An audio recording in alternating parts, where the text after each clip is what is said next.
A former terrorist who insists he's a king shouldn't work as a character. And yet somehow he ends up being the most competent person in the room. That's Norgalle Senridge.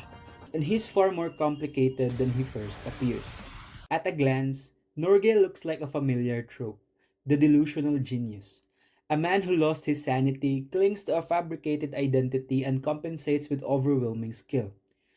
But that reading falls apart the moment you actually pay attention to what he does.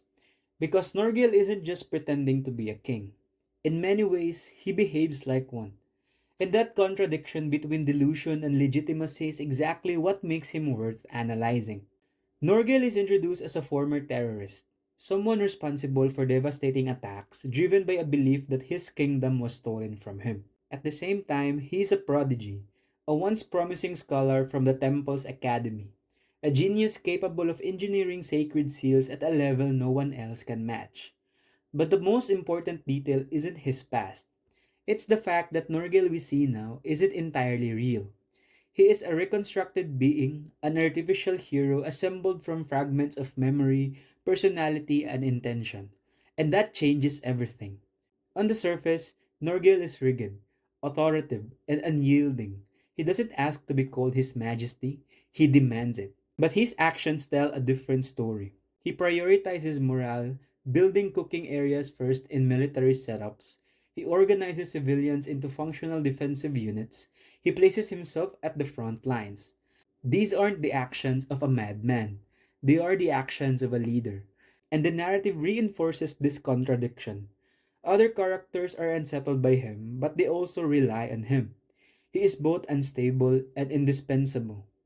Norgel claims to want his kingdom back, but that goal feels incomplete because underneath that stated desire is something deeper, a need for purpose, a need to exist as something meaningful. And this is where his internal conflict emerges. He is a man built from someone else's memory, given a role, given an identity, but not given a stable self.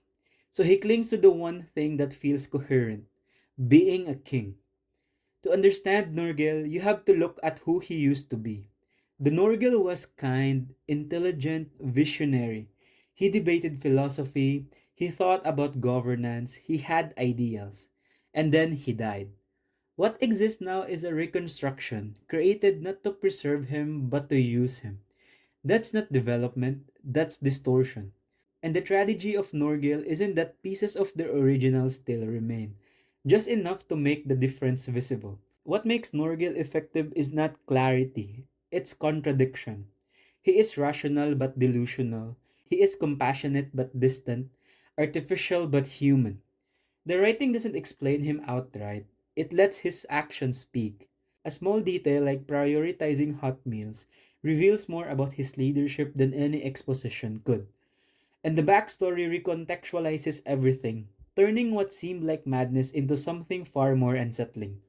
A broken reconstruction of a better man. At the same time, the character isn't fully realized. His motivations remain partially obscured, his emotional state is difficult to assess, and much of his depth relies on past events rather than present development. This creates distance. You understand Norgel, but you don't fully feel him. And whatever that's intentional or simply incomplete is still unclear. Where Norgel becomes truly interesting is in where he might go. Because his story is built on unresolved tension. Who he was, who he is, and who he was made to be. Eventually, those layers have to collide. And when they do, the question won't be whether he's a king. It'll be whether he's even himself.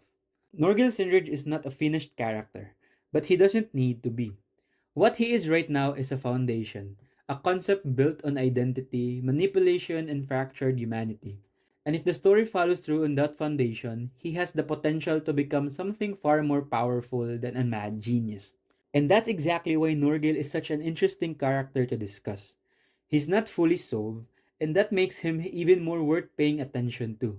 So if you think I'm underselling him, or if you think his instability is exactly what makes him great, let me know in the comments.